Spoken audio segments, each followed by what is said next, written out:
नमस्कार। आज मंत्रिपरिषद में 33 मामलों में सरकार ने मंत्रिपरिषद ने निर्णय लिया है। सबसे पहला निर्णय जो महत्वपूर्ण निर्णय है, सरकार ने कंकड़बाग जो स्पोर्ट्स कॉम्प्लेक्स है, कंकड़बाग स्पोर्ट्स कॉम्प्लेक्स है, उसमें शंकरा नेत्रालय फाउंडेशन को लीज पर 99 वर्ष लीज पर ₹1 टोकन मनी पर देने का निर्णय लिया है। आपको जानकारी होगा कि हाल ही में माननीय प्रधानमंत्री जी ने भी वाराणसी में इसका उद्घाटन किया था। तो उसी तर्ज पर यहाँ पर भी ये शंकरा नेत्रालय जो फाउंडेशन है वो यहाँ पर अस्पताल स्थापित करेगी। इसके लिए सरकार ने उस ज़मीन में जो व्यय है होगा 48 करोड़ आवास बोर्ड को देने का निर्णय लिया है और 99 वर्ष इस लीज को ₹1 मात्र टोकन राशि पे इस फाउंडेशन को दिया जाएगा। यह फाउंडेशन जो गरीब लोग हैं जिनकी आय 2.5 लाख से नीचे है उसका निःशुल्क इलाज करेगी और साथ ही साथ जो उनके ऊपर वाले परिवार हैं उनका भी इलाज रियायती दर जो पूरे देश में जो दर होगा उससे सबसे कम दरों पर इलाज करेगी। यह फाउंडेशन सभी अगल बगल राज्य में कैंप भी लगाएगी और साथ ही साथ ये फाउंडेशन जो हमारे आई चिकित्सक है, जो हमारे नेत्र चिकित्सक है राज्य के, राजेंद्र नगर नेत्र अस्पताल पटना, उनका कैपेसिटी बिल्डिंग भी करेगी और उनके ट्रेनिंग और कैपेसिटी बिल्डिंग करेगी। तो एक ये शंकरा आई फाउंडेशन इंडिया द्वारा यह जो अस्पताल है यह स्थापित होगा और जल्दी इसका कार्यकलाप शुरू होगा। तो एक महत्वपूर्ण निर्णय है आई सुपर स्पेशलिटी आई हॉस्पिटल स्थापित करने के कदम में। दूसरा है ये जो हमारे राज्य में जो बंदोबस्ती चल रही है, बिहार राज्य विशेष सर्वेक्षण एवं बंदोबस्ती संशोधन नियमावली 2024, इसकी स्वीकृति दी गई थी। इसमें जो बंदोबस्ती के जो डेडलाइन डेट्स थे जिस कारण से लोगों को समस्या हो रही थी उसमें परिवर्तन किए गए हैं ताकि लोगों को सहूलियत हो। जैसे जो स्व घोषणा समर्पित करने के लिए अवधि विस्तार करते हुए 180 कार्य दिवस का समय दिया गया है। राजस्व ग्राम के मानचित्र सत्यापन के लिए 90 कार्य दिवस, रैयतों से दावा या आक्षेप प्राप्त के लिए 60 दिवस और रैयतों से प्राप्त दावा और आक्षेप निपटारे के लिए 60 दिवस। मैं डिटेल्स मैं आपको उपलब्ध करा दूंगा, लेकिन जो टाइमलाइंस हैं जिसके कारण से लोगों को भागदौड़ करनी पड़ती थी, समय पे अपना कागजात जमा नहीं करने पड़ते थे, उसके टाइमलाइन में संशोधन करते हुए 180, 90, 60 कर दिए हैं। जो पूर्व में 15 दिन था, कुछ 30 दिन थे, कुछ 60 दिन थे। तो मैं आपको डिटेल आपको दे दूंगा, मैं आपको पूरा डिटेल दे दूंगा कि कब से है। ये स्व घोषणा समर्पित करने की अवधि को विस्तार करते हुए 180 दिन कार्य दिवस कर दिया गया है। तो यह एक महत्वपूर्ण निर्णय है। हमारी जो सर्वे सेटलमेंट में लोगों को परेशानी हो रही है उसमें अब अच्छा समय मिल जाएगा अपने दस्तावेज और आपत्तियां दर्ज करने के लिए। टूरिज्म सेक्टर के 2 योजनाएं पर राज्य सरकार ने निर्णय लिया है। पहला है कैमूर जिला अंतर्गत करमचट इको टूरिज्म। कैमूर जिला में एंड एडवेंचर हब है। इसको विकास करने के लिए 49 करोड़ 73 लाख रुपए यह व्यय होगा। 49 करोड़ 73 लाख। ये कैमूर के जो वन्य प्राणी अभयारण्य है, जो हमारे ये जो फॉरेस्ट है, वहाँ एक पर्यटक स्थल है और काफ़ी पर्यटक वहाँ आते हैं और इसको state of the art tourism facility देने के लिए eco tourism and adventure hub के रूप में विकास करने के लिए कैमूर जिला अंतर्गत करमचट इको टूरिज्म, इसमें 49 करोड़ 73 लाख की योजना स्वीकृत की गई। और जो दूसरी टूरिज्म सेक्टर में जो योजना स्वीकृत हुई है वो सहरसा जिला अंतर्गत जो मत्स्यगंजा झील है, आपको देखा होगा मत्स्यगंजा झील बिल्कुल सहरसा जिले के बिल्कुल जिला मुख्यालय के बीच में है। उसके पास पर्यटकीय सुविधा के लिए 98 करोड़ 65 लाख रुपए जो झील के का सौंदर्यीकरण है, झील के अगल बगल टूरिज्म फैसिलिटी विकसित करने के लिए 98 करोड़ 65 लाख में जो पर्यटक सुविधा है वह स्थापित होगी। शिक्षा विभाग में जो हमारे महादलित एवं अल्पसंख्यक वर्गों को जो अक्षर आंचल योजना कार्यक्रम है, जिसमें विभिन्न टोलों में महादलित टोलों में और अल्पसंख्यक टोलों में जो शिक्षा सेवकों का मानदेय है वो नियमित रूप से भुगतान नहीं हो पा रहा था, क्योंकि उसको हम लोगों ने नॉन प्लान जो प्रतिबद्ध व्यय में रखा हुआ था और उसको रेगुलर करने के लिए उसको योजना मद में उसको ट्रांसफ़र कर दिया गया है। और इसके लिए 8 अरब 90 करोड़ 14 लाख का इस वर्ष उसका प्रोविज़न भी किया गया है, ताकि समय पर इनका वेतन भुगतान किया जा सके। इनका नॉन प्लान मद में रहने के कारण इनका वेतन मद में समस्याएं हो रही थी, तो अब समय पर ये महाविद्यालित एवं अल्पसंख्यक वर्ग के जो कर्मी हैं अक्षर आंचल योजना के अंतर्गत उनको अब वेतन देय होगा। कितने हैं सर नंबर टोटल कर्मी? मैं आपको डिटेल दे दूँगा। राज्य के सभी राजकीय आयुर्वेदिक होम्योपैथिक यूनानी चिकित्सा महाविद्यालय अस्पतालों में अंतर्वासी रोगियों इंडोर पेशेंट्स के लिए जो उपचार होता है, उसमें जो जीविका दीदी की रसोई, जीविका द्वारा दीदी की रसोई संचालित होगी और दीदी की रसोई के माध्यम से इन सभी में जो शुद्ध एवं पोषक भोजन की व्यवस्था होगी।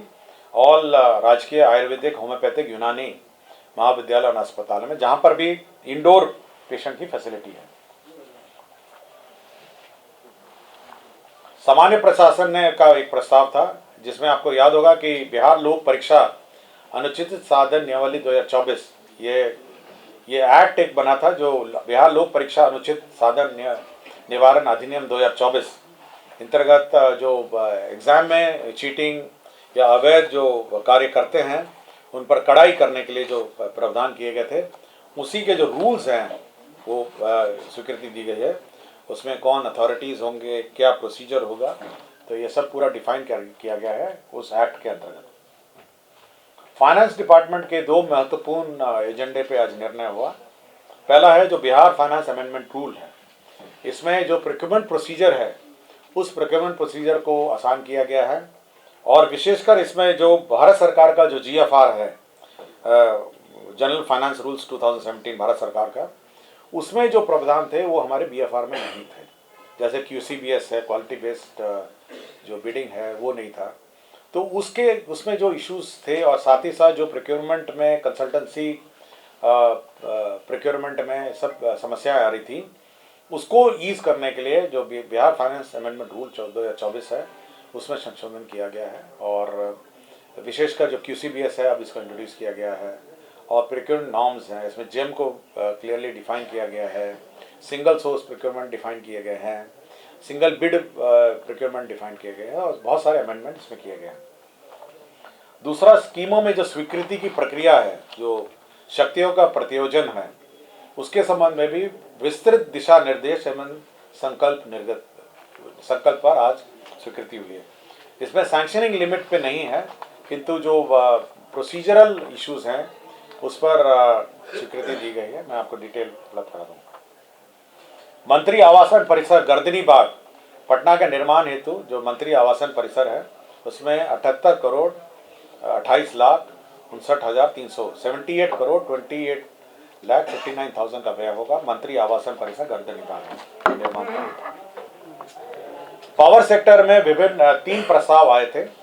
उसमें पहला है north Bihar power distribution company limited के क्षेत्राधीन जिलों के अंतर्गत 42 अदद 33/11 kVA 2/10 MVA क्षमता के नए विद्युत शक्ति उपकेंद्र तो सब स्टेशन बनेंगे, जिसमें 454 करोड़ 53 लाख रुपए व्यय होंगे। ये सब स्टेशन का व्यय होगा। दूसरा है 74 अदद 33 kVA फीडर जो ACSR वुल्फ कंडक्टर से R&M करने के लिए, बेसिकली कंडक्टर रिप्लेसमेंट है। 135 करोड़ 67 लाख रुपए इसमें व्यय होंगे। तो कंडक्टर रिप्लेसमेंट 74 कंडक्टर रिप्लेसमेंट है। और तीसरा है आपका नॉर्थ बिहार में क्षेत्राधीन विभिन्न अंचलों के अंतर्गत 295 किलोमीटर के 29 अदद 33 kVA नए लाइन निर्माण, जिसमें 82 करोड़ 55 लाख रुपए व्यय होंगे। तो 3 प्रपोजल्स हैं एनर्जी सेक्टर के, जिस पर राज्य सरकार ने स्वीकृति दी है। पथ निर्माण विभाग के भी प्रस्ताव आए हैं। पथ निर्माण विभाग के दो प्रस्ताव थे। इसमें पथ प्रमंडल हिलसा अंतर्गत हिलसा नूरसराय किलोमीटर 0.0 से किलोमीटर 18.98 तक कुल 18.98 किलोमीटर का चौड़ीकरण एवं मजबूतीकरण कार्य है। इसमें 139 करोड़ 99,07,000 रुपये व्यय होंगे और ये SH4 है और ये SH4 से प्रारंभ होकर करियावा, थरथरी, आस्था, करजामा, गौरपुर, सालेमपुर आदि जगहों होते हुए नूरसराय, चंडी, सोरसराय पथ 10वें किलोमीटर तक जाती है। तो एक ये पथ का स्वीकृति हुआ है। पथ प्रमंडल सुपौल में renovation work of Indo Nepal border road Saraigarh Gardiha चौक से रिफ्यूजी कॉलोनी यह स्वीकृत हुआ है। इसमें जो विचाराधीन 2 लेन पथ का निर्माण इंडो नेपाल बॉर्डर पथ परियोजना के तहत किया गया था। पथ का DLP समाप्त होने के बाद जो लाइफ उसका समाप्त होने के पश्चात इसका अनुरक्षण पथ प्रमंडल सुपौल द्वारा किया जा रहा है। वर्तमान में NH 106 का कार्य प्रगति में है, जिसके कारण से सिलीगुड़ी तथा पटना की तरफ से नेपाल बीरपुर जाने वाले भारी वाहनों का आगमन इसी पथ से होता है। तो इसी के रख रखाव और इसके का रेनोवेशन का कार्य किया जाएगा। शिक्षा विभाग के प्रस्ताव था। आपको जानकारी होगा कि सिन्हा लाइब्रेरी रोड में एक छोटी सी लाइब्रेरी है, सिन्हा लाइब्रेरी, जहाँ बच्चे पढ़ते हैं, लाइब्रेरी में बैठ के कॉलेज के और विभिन्न कॉम्पिटेटिव एग्जाम में, ये शिक्षा विभाग के अधीन है। अब इसमें इसी कैंपस में एक G+7 का एक विशाल एक बहुत बड़ा लाइब्रेरी होगा। इसमें लाइब्रेरी होगी, कंप्यूटर लाइब्रेरी होगी, लड़कियों के लिए अलग फ्लोर है, लड़कों के लिए अलग फ्लोर है। साथ ही साथ लाइब्रेरी का विस्तार है, कैंटीन है और इसमें कम से कम 2-3 हज़ार बच्चे किसी भी समय यहाँ पे लाइब्रेरी का उपयोग कर सकते हैं और ये देर रात तक खुलती है और ऑलमोस्ट साल के सभी दिन ही खुलती है। तो एक अच्छा सा एक लाइब्रेरी हमारे सेंट्रल लाइब्रेरी बच्चों के लिए, स्टूडेंट्स के लिए होगा G+7 का और इसमें 67 करोड़ 60 लाख 47 हज़ार रुपये इस पर व्यय होंगे। जल संसाधन विभाग में भी योजनाएं स्वीकृत हुई थी। इसमें 2 योजना स्वीकृत हुई है। इसे पुरानी गोवारी वियर के स्थान पर नए गेटेड RCC वियर का निर्माण कार्य, प्राकृतिक राशि है 96 करोड़ 80 लाख 26 हज़ार प्रशासनिक स्वीकृति है। ये लल बकेया नदी पर पूर्व से निर्मित वियर ढाका नहर परियोजना के नाम से जाना जाता है। इसी में ये योजना का कार्यान्वयन होगा। दूसरा योजना है दोन शाखा नहर के 0.0 किलोमीटर से 93.75 किलोमीटर तक पुनर्स्थापन कार्य, प्राकृतिक राशि 76 करोड़ 40 लाख 95 हज़ार रुपये। यह दो नहर तिरहुत मुख्य नहर के 2.04 किलोमीटर बायां से निस्सृत है तथा इसकी कुल लंबाई 93.75 किलोमीटर है एवं अंतिम छोर से नेपालपुरी नहर तक घोड़ा साहन शाखा नहर निकलती है। तो इसी पर यह निर्मित होगा। मंडल कारा अरवल भवन का पुनरीक्षित प्राक्कलन आया था, जिसमें 38 करोड़ 31 लाख 21 हज़ार रुपये व्यय होंगे। स्वच्छ भारत मिशन और लोहिया स्वच्छ बिहार अभियान है। इसमें आपको जानकारी होगा विभिन्न गांव में जो सफाई का काम करते हैं, सॉलिड वेस्ट मैनेजमेंट है, नालियों की सफाई है और सफाई से गांव को साफ सुथरा रखने की जो योजना है, इसमें 5635 ग्राम पंचायतों में यह ठोस एवं तरल अपशिष्ट प्रबंधन की व्यवस्था 1 जनवरी 2025 से 31 दिसंबर 2025 तक किए जाने में 354 करोड़ 354 करोड़ का व्यय होगा। और ये पूर्व में ही होता रहा है, लेकिन राशि के अभाव में ये बीच में ये डिस्टर्ब हुआ है। तो 1 साल की योजना स्वीकृत की जा रही है और इसके अंतर्गत जो अव्यय होंगे उसमें रिक्शा है, उसमें लोगों का मानदेय है और विभिन्न कंपोनेंट है, जिसके अंतर्गत यह सॉलिड वेस्ट मैनेजमेंट नाली की सफाई होगी। प्रधानमंत्री आवास योजना ग्रामीण अंतर्गत संविदा में जो हमारे कर्मी नियोजित हैं उनको वेतन का समस्या होता था और ये पहले भारत सरकार का जो केंद्र अंशमंच है उससे होता था, तो कम पड़ गया है। तो अब राज्य सरकार अपने मत से 139 करोड़ रुपए राज्य संसाधन मत से इसका व्यय करेगी।